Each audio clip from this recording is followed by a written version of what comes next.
Welcome to the debate. Uh, Mari kita kembali ke suatu hari yang terang benderang di Pittsburgh tahun 1995.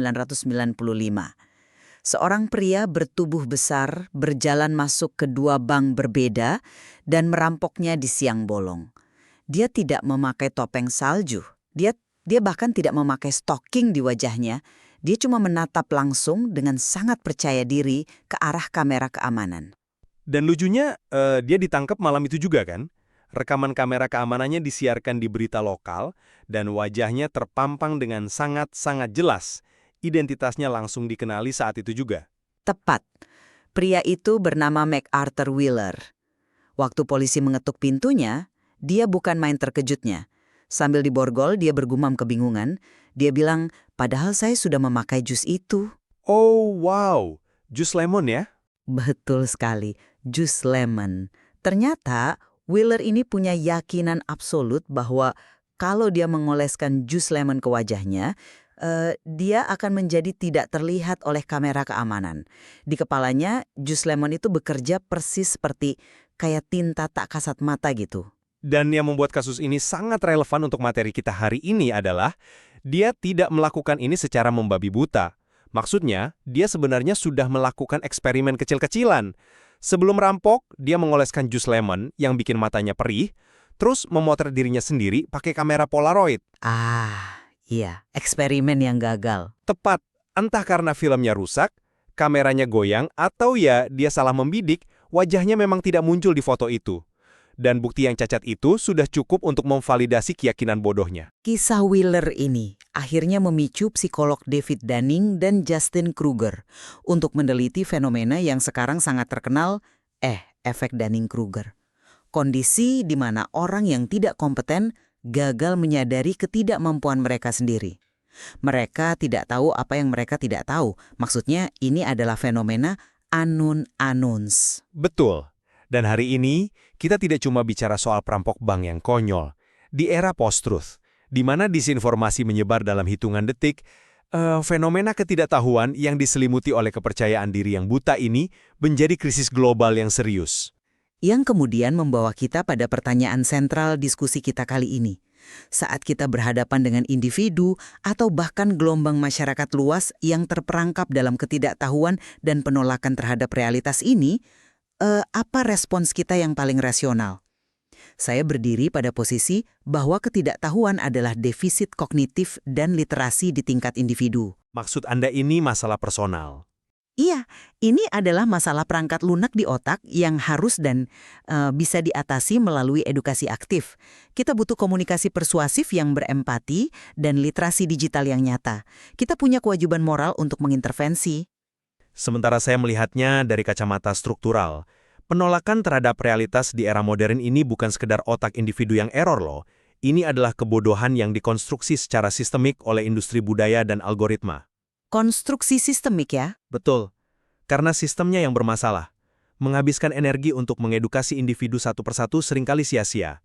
Terkadang, menolak berpartisipasi dalam perdebatan yang irasional, sebuah penarikan diri yang strategis adalah satu-satunya respons yang waras dan masuk akal. Menarik.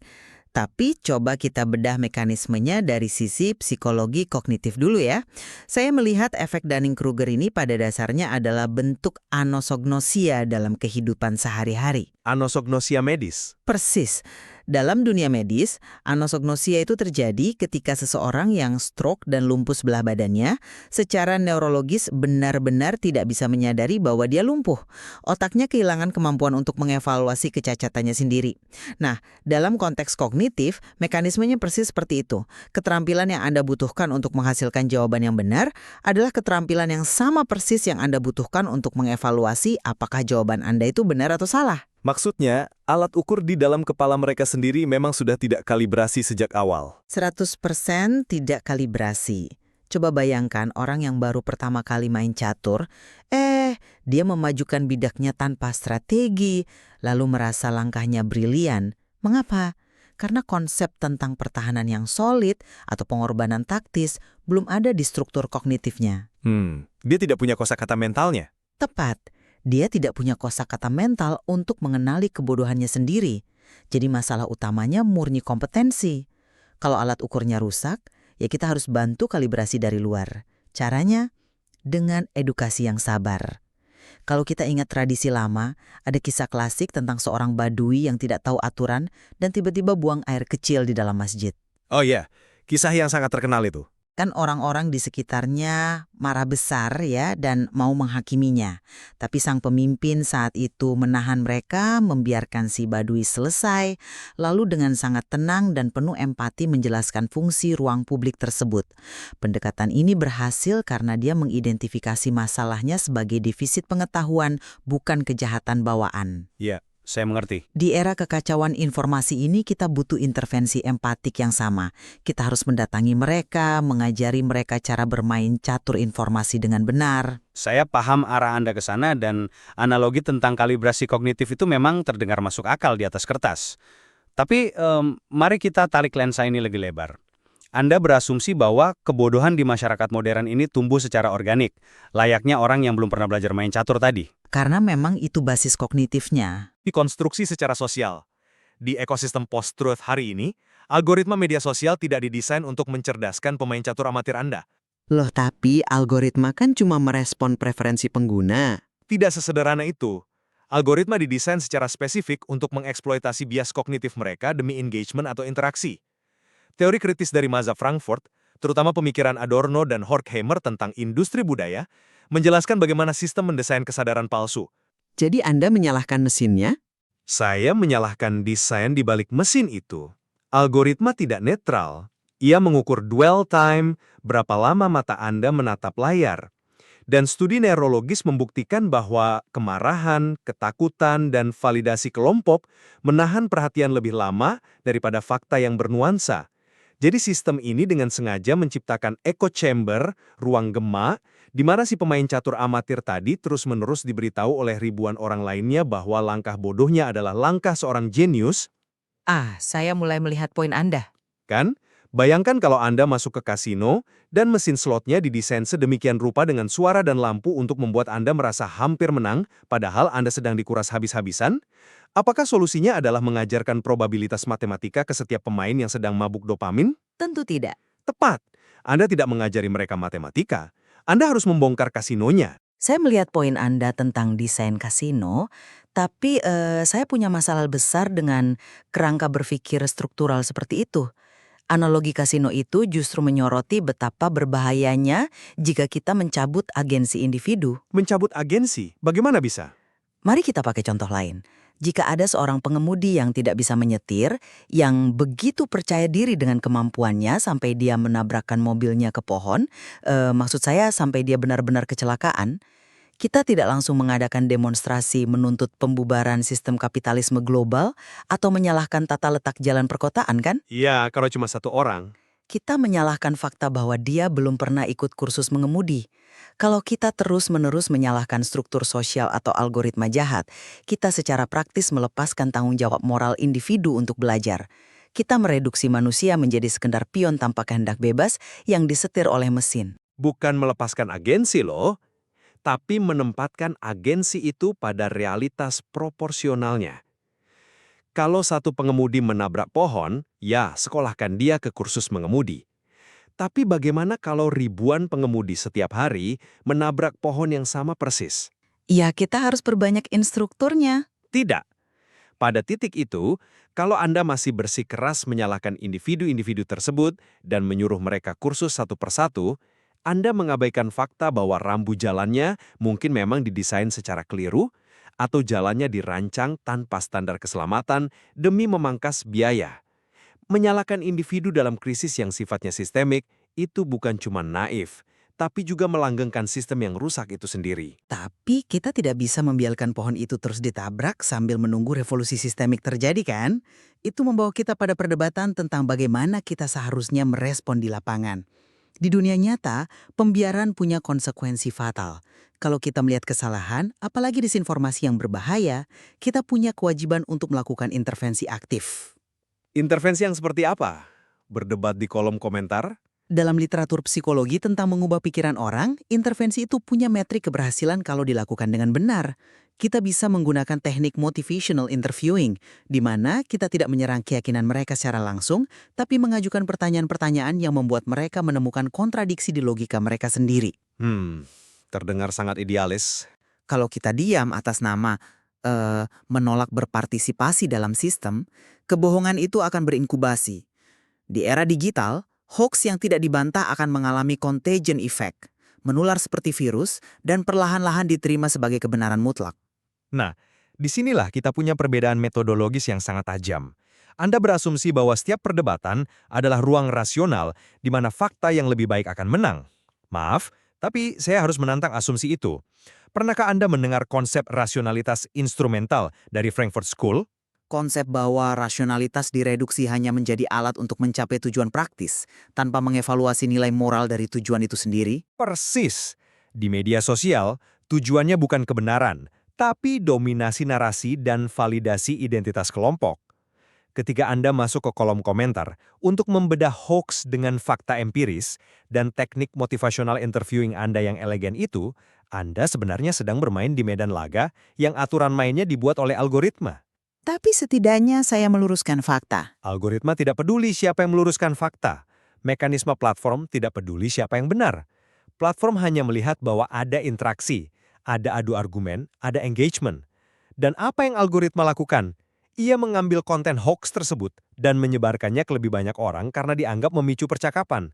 Jadi, intervensi aktif Anda justru memberi bahan bakar pada mesin yang ingin Anda matikan. Jadi Anda menyarankan kita membiarkannya saja, mundur dari perdebatan. Terkadang, penarikan diri strategis. Ada alasan mengapa Ibnu Sina, filsuf besar kita, pernah memilih diam 1000 bahasa di pengadilan ketika dia dituntut oleh orang bodoh yang keledainya menendang kuda Ibnu Sina. Kisah itu? Ya, ketika hakim mendesaknya bicara, Ibnu Sina pada intinya mengisyaratkan bahwa meladeni argumen yang dari sananya sudah cacat logika hanya akan merendahkan kewarasan itu sendiri.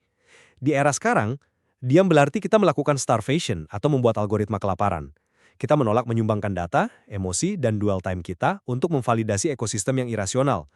Penarikan diri bukanlah sikap apatis, itu adalah kritik paling radikal terhadap sistem yang memaksa kita untuk terus bising. Argumen tentang membuat algoritma kelaparan itu elegan secara filosofis sih, tapi saya sangat khawatir dengan dampak praktisnya. Masalah dengan penarikan diri strategis di era modern adalah soal skala asimetrisnya. Zaman Ibnu Sina, kalau beliau diam, dampaknya terlokalisasi. Hanya di ruang pengadilan itu. Betul, paling hanya hakim dan si pemilik keledai yang salah paham selesai. Di ruang publik digital, kalau para pakar, intelektual, dan jurnalis mundur dari perdebatan demi menjaga kewarasan dan tidak memberi makan algoritma, akan terjadi kekosongan. Dan kekosongan itu tidak akan bertahan lama loh. Akan diisi oleh narasi lain. Ia akan langsung diisi oleh mereka yang paling keras suaranya tapi paling minim pengetahuannya. Tapi bukankah itu yang sudah terjadi sekarang, bahkan ketika para pakar sedang rajin-rajinnya berdebat? Justru itu, bayangkan kalau kita berhenti melawan sama sekali. Kita menyerahkan narasi publik secara total. Kebohongan yang diulang 10.000 kali tanpa ada satupun suara yang mengoreksi akan tercetak menjadi sejarah baru. Kewarasan individual yang Anda coba lindungi dengan cara menarik diri itu pada akhirnya akan hancur juga. Hancur bagaimana? Karena Anda toh hidup di tengah masyarakat yang kebijakan publiknya, kebijakan kesehatan, ekonomi, politiknya ditentukan oleh mayoritas yang termakan disinformasi tersebut. Makanya saya tekankan, solusinya harus bersifat pragmatis dan terukur. Kita punya senjatanya, yaitu literasi digital. Literasi digital seperti apa yang Anda maksud? Karena sejauh yang saya amati, program literasi digital seringkali sangat teknokratis dan dangkal. Literasi digital yang mengajarkan mekanisme evaluasi informasi. Kita ajarkan masyarakat untuk tidak sekedar membaca judul. Kita perkenalkan alat verifikasi fakta, seperti portal-portal independen. Kita latih kemampuan berpikir kritis di sekolah dasar, mengajarkan anak-anak membedakan mana opini, mana fakta empiris, mana bias konfirmasi. Ini adalah proses menciptakan antibodi kognitif di dalam diri individu. Antibodi kognitif, istilah yang menarik. Alih-alih meratapi seberapa kuatnya hegemoni industri budaya yang mendominasi kita, bukankah lebih rasional membekali setiap orang dengan kompas dan senter supaya mereka bisa mencari jalan keluar sendiri dari kegelapan post-truth ini? Senter dan kompas itu bagus kalau Anda berada di hutan alami ya. Tapi bagaimana kalau Anda berada di dalam hyperreality, sebuah realitas simulasi di mana arah utara pada kompas Anda sengaja dimanipulasi oleh medan magnet buatan? Manipulasi kompas. Maksud Anda? Mari kita bicarakan pemikiran Herbert Marcuse, tokoh Frankfurt School yang menulis One-Dimensional Man, atau manusia satu dimensi. Marcuse mengkritik keras bagaimana masyarakat teknologi modern itu sebenarnya sangat totaliter, tapi dibungkus dengan ilusi kebebasan. Menurut Marcuse, sistem ini sangat canggih sehingga ia bisa menyerap kritik dan menetralkannya. Bagaimana mekanisme penyerapan itu terjadi dalam konteks literasi digital yang saya usulkan tadi? Sangat mudah. Ketika Anda mengajarkan berpikir kritis dan verifikasi fakta, tanpa mendekonstruksi struktur ideologi di baliknya, masyarakat hanya akan menggunakan alat-alat baru itu untuk membenarkan prasangka mereka dengan cara yang lebih canggih. Motivated reasoning. Persis, motivated reasoning. Seseorang yang sudah teradikalisasi oleh teori konspirasi, ketika diberi akses ke mesin pencari dan disuruh melakukan riset mandiri, dia tidak akan mencari fakta objektif. Dia akan menggunakan keterampilan literasi barunya untuk mencari jurnal bodong, data yang dipelintir, atau kutipan ahli yang dipotong di luar konteks, hanya untuk membuktikan bahwa dia benar. Alat verifikasi fakta itu ibarat obat parasetamol untuk pasien kanker. Analogi yang sangat gelap. Tapi akurat. Ia meredakan nyeri gejalanya, memberi ilusi bahwa kita sedang mengobati masalah, padahal tumor kebodohan strukturalnya terus membesar tak tersentuh. Manusia satu dimensi ini kehilangan kemampuan untuk membayangkan cara hidup yang sama sekali berbeda di luar sistem konsumtif yang mendikte mereka. Oke, tahan di situ. Saya paham kritik Anda bahwa literasi digital bisa dibajak oleh penalaran yang dimotivasi tadi. Tapi menuntut masyarakat untuk mencapai kesadaran emansipatoris yang membebaskan mereka dari hegemoni sistem itu terdengar sangat-sangat utopis. Anda menuntut kesempurnaan struktural sebelum kita bisa melakukan tindakan penyelamatan pertama. Bukan kesempurnaan, tapi kesadaran fondasional. Kenyataannya di lapangan, kita berhadapan dengan krisis nyawa. Orang tua menolak memberikan vaksin kepada anaknya yang kritis karena mereka percaya video pendek berdurasi 30 detik. Lansia kehilangan uang pensiunan seumur hidup mereka karena grup pesan instan investasi bodong yang dibungkus sentimen agama. Dan itu tragis. Saya sepakat. Sangat tragis. Sangat tragis. Dan di tengah tragedi yang bergerak cepat itu, apakah kita akan bilang kepada mereka, maaf, verifikasi fakta tidak akan menyelamatkan Anda karena ini semua adalah salah industri budaya, jadi mari kita diam dan melakukan kritik radikal. Tentu tidak. Kita butuh parasetamol itu. Ya, tapi Bukankah jauh lebih masuk akal, lebih pragmatis, untuk sekedar memastikan seseorang tahu bahwa menyeduh jus limun dan mengoleskannya di wajah tidak akan membuat mereka kebal dari pantauan CCTV? Literasi digital mungkin bukan obat penyembuh total untuk peradaban kapitalis yang sakit, tapi dia jelas menarik nyawa orang dari jurang kebodohan yang mengancam mereka hari ini. Saya tidak menolak fakta bahwa kita butuh pertolongan pertama darurat. Tapi pertanyaannya kembali ke akar. Mengapa Wheeler begitu mudah percaya pada jus lemon? Mengapa jutaan orang mengorbankan nyawa anak mereka demi video 30 detik? Karena ada ekosistem bisnis yang mengambil untung finansial dari memproduksi dan memviralkan kebodohan itu. Ada platform media sosial yang sahamnya meroket ketika kemarahan anti-sains meledak. Jadi kita harus fokus pada platformnya. Mengajarkan literasi digital tanpa mengajarkan masyarakat kewaspadaan radikal terhadap model bisnis para penyedia platform ini, sama saja seperti mengajari domba cara menghindari serigala di padang rumput sambil membiarkan serigalanya yang membangun pagar dan mengatur jam makan. Jadi menurut Anda, edukasinya harus diubah fokusnya dari sekedar memilah fakta menjadi kritik sistem. Akan radikal untuk berpartisipasi dalam syarat dan ketentuan yang didikte oleh algoritma.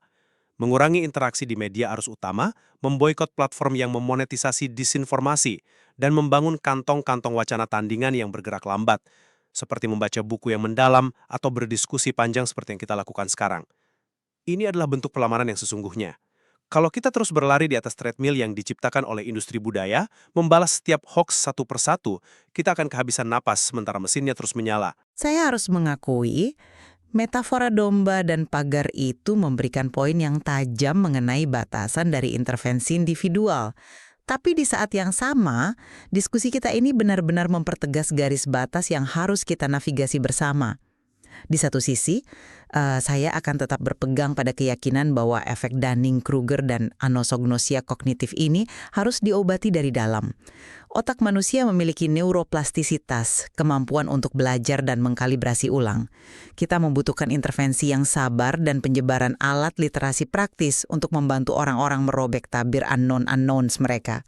Karena bagi saya, menyelamatkan satu pikiran pada satu waktu adalah batu bata fundamental untuk mempertahankan peradaban kita dari kebodohan massal. Dan di sisi lain, saya akan terus mengingatkan bahwa di era post-truth, kebodohan bukanlah kecelakaan kognitif yang berdiri sendiri.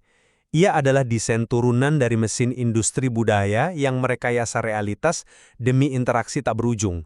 Menggantungkan harapan murni pada perbaikan literasi individu sama dengan menutup mata terhadap struktur raksasa yang sedang memanipulasi papan permainannya. Terkadang, puncak tertinggi dari mengenali ketidaktahuan kita adalah kesadaran bahwa kita tidak bisa menang dengan bermain pakai aturan musuh. Dan disitulah penarikan diri yang kritis, menolak memberi engagement, menjadi tindakan yang paling rasional. Perspektif kita hari ini, itu adalah fakta bahwa ilusi kompetensi, keyakinan buta bahwa kita paling tahu, padahal kita sama sekali tidak tahu, adalah bahaya eksistensial. Entah itu berasal dari cacat evaluasi di otak kita sendiri, seperti yang saya argumenkan, atau hasil manipulasi layar algoritma yang kita tatap setiap malam. Langkah pertama untuk selamat adalah menumbuhkan keraguan yang sehat terhadap keyakinan kita sendiri. Sangat setuju. Sebuah refleksi diri yang jujur ya. Kita harus berani bertanya pada diri sendiri. Apakah saya benar-benar memahami isu yang sedang saya debatkan ini secara mendalam? Atau saya hanya memuntahkan kembali kata-kata yang dipantulkan oleh echo chamber saya demi mendapat tepuk tangan dari kelompok saya sendiri? Untuk para pendengar, percakapan kita hari ini bukan sekedar teori. Ini adalah realitas yang kita hidupi. Kami mengundang Anda untuk kembali membaca dengan perlahan, menelaah lebih dalam materi-materi psikologi dan sosiologi yang mendasari diskusi kita hari ini. Periksa kembali asumsi Anda. Evaluasi tidak hanya apa informasi yang Anda konsumsi, tapi bagaimana dan mengapa infrastruktur digital menyajikannya kepada Anda. Karena pada akhirnya, kita semua punya kecenderungan untuk menjadi MacArthur Wheeler dalam hidup kita sendiri loh. Benar sekali. Saat kita melangkah keluar untuk menavigasi dunia yang bising ini, apakah kita sedang berjalan dengan kompetensi dan kesadaran yang jernih? Ataukah kita sedang berjalan dengan penuh kebanggaan, mengoleskan jus lemon ke wajah kita, dan benar-benar yakin bahwa kebodohan kita akan membuat kita terlihat oleh realitas yang menanti di depan mata? Terima kasih telah mendengarkan The Debate.